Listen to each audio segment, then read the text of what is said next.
cracked him. Good shit. Knock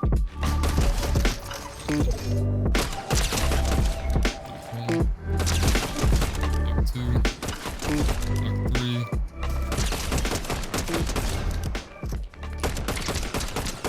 100. Dead. This is the Trinity CF, and in my opinion, this is the #1 mouse that has come out in 2025. This is better than the Maya 8K and the OP1W 4K, and I'm gonna tell you why.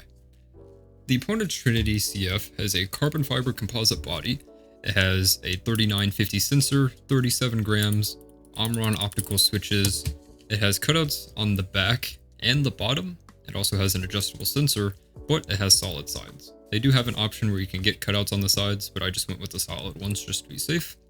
And it is my perfect mouse. I have played the best in-game that I've ever played with this mouse right here. Even though I've hit higher ranks on previous mice, this right here, in my opinion, is my favorite and the one that fits my preferences the best. Now, I have 17.5 by 10.5 hands, so I don't have the biggest hands, which is why something like a XM2W, a Viper V3 Pro, those types of mice have never really worked for me. So a smaller mouse like this is basically right up my alley, which brings me to my other two mice that I were maining before this. This is the Lamzu Maya 8K. It's 47 grams, really solid build quality, really good coating, the same Omron optical switches, and a brand new 3950 sensor. This is basically as good of a mouse as you can get. However, it is a center humped mouse. I always prefer back hump mice like the OP1W 4K, and so whenever I would use this, I could never quite get my preferred grip on it. I always feel like I had to reach a little bit, and it wasn't quite necessarily what I preferred. Which brings me to the OP1W. This, in my opinion, is basically as perfect of a mouse that you can get, except for one thing. This mouse weighs 59 grams. Now, I know that's kind of like the average for gaming mice nowadays, but even compared to the Maya 8K at 47, the Trinity CF at 37 feels in another world, another tier of performance in terms of weight density. This mouse feels so dense for 59 grams, I'm not necessarily sure why.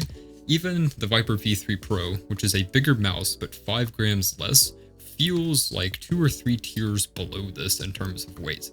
This, if you didn't tell me what the number was, I would guess like a 75, 80 gram mouse. I'm not really sure why that is. It doesn't have like too big of a battery. Maybe it's just the way that, like, the plastic is made or something. I'm not really sure. So, like I said, this mouse is definitely a bit heavy for my preferences, and I always personally prefer the lighter mouse, which is where the Trinity CF comes in. Now, it is close to the original Viper Mini here. However, it has a few different nips and tucks in the right places that make me much prefer this instead of the Viper Mini.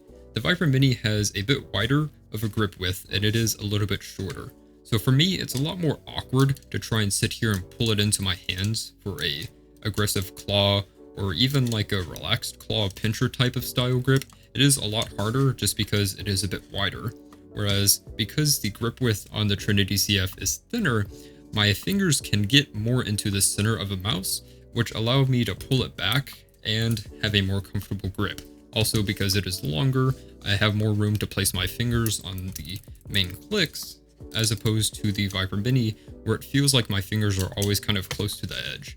Whereas you can see the difference on the Trinity CF versus the Viper Mini.